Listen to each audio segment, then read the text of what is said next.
നമസ്കാരം. Raf talk ഫുട്ബോളിലേക്ക് അവർക്കും സ്വാഗതം. ഫിഫ വേൾഡ് കപ്പിൽ അർജൻറ്റീന റൗണ്ട് ഓഫ് 16 നാളെ ഈജിപ്തിനെതിരെ കളിക്കുകയാണ്. നാളെ രാത്രി ഇന്ത്യൻ സമയം 9:30 ഈ മത്സരം. ചില യാത്രാ സംബന്ധമായ ചില തടസ്സങ്ങൾ അതൊക്കെ മറികടന്ന അറ്റ്ലാന്റയിൽ ഇപ്പോൾ അർജൻറ്റീന എത്തിക്കഴിഞ്ഞിട്ടുണ്ട്. ഈജിപ്തിനെതിരെ കളിക്കുമ്പോൾ കേപ്പ് വെർദക്കെതിരെ കളിച്ച 11 നിന്ന് ചില മാറ്റങ്ങൾ ഉണ്ടാകും എന്നുള്ളത് എക്സ്പെക്റ്റഡ് ആണ്.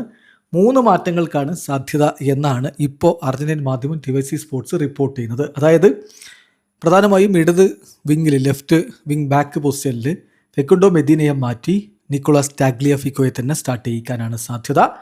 അതോടൊപ്പം തന്നെ മധ്യനിരയിൽ ഒരു മാറ്റം, ലിയാൻഡ്രോ പെരേഡസിനെ കൊണ്ടുവരുന്നതിനെ കുറിച്ച് ആലോചിക്കുന്നു. തിയാഗോ അൽമേഡയെ ഒഴിവാക്കി പകരം ലിയാൻഡ്രോ പെരേഡസ് അല്ലെങ്കിൽ നിക്കോളാസ് ഗോൺസാലസ് ഇതിലൊരാളെ കളിപ്പിക്കാൻ കോച്ച് ഉദ്ദേശിക്കുന്നു. ഒപ്പം മുന്നേറ്റ നിരയിൽ ലൗട്രോ മാർട്ടിനസിനെ മാറ്റി ഹുലിയൻ അൽവാരസിനെ കളിപ്പിക്കാനാണ് പ്ലാൻ എന്നാണ് ഇപ്പോൾ ലഭിക്കുന്ന വിവരം. കൂടുതൽ വിവരങ്ങൾ ഇന്ന് കോച്ച് പത്രങ്ങളെ കാണും, മാധ്യമങ്ങളെ കാണും.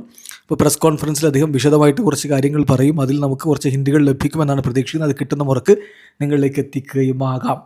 അപ്പോൾ അർജന്റീനയുടെ ഒരു സ്റ്റാർട്ടിംഗ് ലൈനപ്പ് നമ്മൾ നോക്കുകയാണെങ്കിൽ ഗോൾ കീപ്പറായിട്ട് എമിലിയാനോ മാർട്ടിനസ്, ഡിഫൻസിൽ Nahuel Molina, Cristian Romero, Lisandro Martinez, Nicolas Tagliafico. മധ്യനിരയിൽ Rodrigo De Paul, Alexis Mac Allister, Enzo Fernandez, Leandro Paredes അല്ലെങ്കിൽ നിക്കോളാസ് ഗോൺസാലസ്. മുന്നേറ്റത്തിൽ ലയണൽ മെസ്സി, ഹുലിയൻ അൽവാരസ്. ഏതായാലും എന്തൊക്കെ മാറ്റങ്ങൾ ഇനി കൂടുതൽ വരും, എന്തൊക്കെ വിശദീകരണങ്ങളാണ് കോച്ച് പ്രസ് കോൺഫറൻസിൽ നൽകുന്നത് നോക്കാം. വീഡിയോ അവസാനിക്കുന്ന ഫുട്ബോൾ ലോകത്ത് കൂടുതൽ വിശേഷങ്ങളുമായി റാഫ് ടോക്സിൽ എത്താം.